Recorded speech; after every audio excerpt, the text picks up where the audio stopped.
আগামী 19 এপ্রিল থেকে শুরু হতে চলেছে লোকসভা নির্বাচনের ভোট গ্রহণ পর্ব।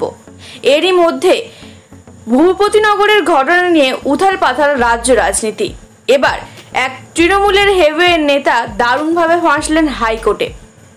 পঞ্চায়েতের বিভিন্ন প্রকল্পের টাকা নয়ছয় করছেন সিলি হালদার এবং তার স্বামী।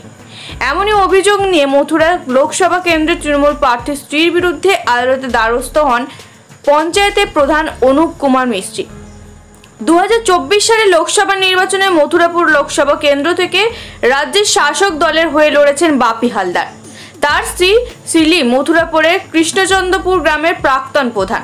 অনুপের অভিযোগ, প্রধান থাকার সময় পঞ্চায়েতের একাধিক প্রকল্পের টাকা নয়ছয় করেছেন সিলি এবং বাপি হালদার।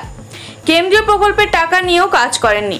একই জায়গায় বহুবার কাজের নিদর্শন দেখিয়ে পঞ্চায়েতের টাকা নয়ছয় করেছেন সিলি এবং বাপি, এমনই অভিযোগ করেছেন অনুপ।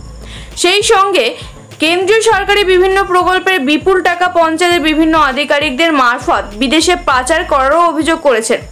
বিষয়টি নিয়ে স্থানীয় বিডিও, এসডিও, ডিএমকে বারবার অভিযোগ জানানোর পরেও কোনো লাভ হয়নি।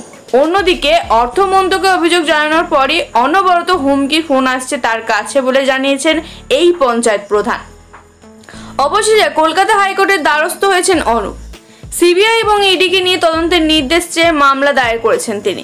সম্পূর্ণ বিষয়টি খতিয়ে দেখার কেন্দ্রীয় সংস্থা নিয়ে তদন্তের নির্দেশ দিয়েছেন বিচারপতি জয় সেনগুপ্ত। চলতি সপ্তাহে শুনানির সম্ভাবনা রয়েছে। বর্তমান পঞ্চায়েত প্রধানের আশঙ্কা, এই ঘটনা তদন্ত না হলে পূর্বতন প্রধানের আর্থিক দুর্নীতির দায় তার ঘাড়ে চাপবে, আর সেজন্য কেন্দ্রীয় কোনো এজেন্সি দিয়ে তদন্ত করা হোক। বর্তমানে রেশন এবং শিক্ষক নিয়োগ দুর্নীতি মামলায় জেলে রয়েছেন তৃণমূলের একাধিক হেভিওয়েট নেতা এবং মন্ত্রী।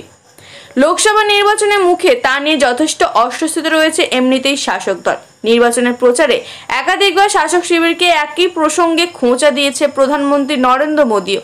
এই আবহে মথুরাপুরের ঘটনা ফের বিরোধী শিবিরকে নতুন হাতিয়ার যে দিল তা বলার আর অপেক্ষা রাখে না।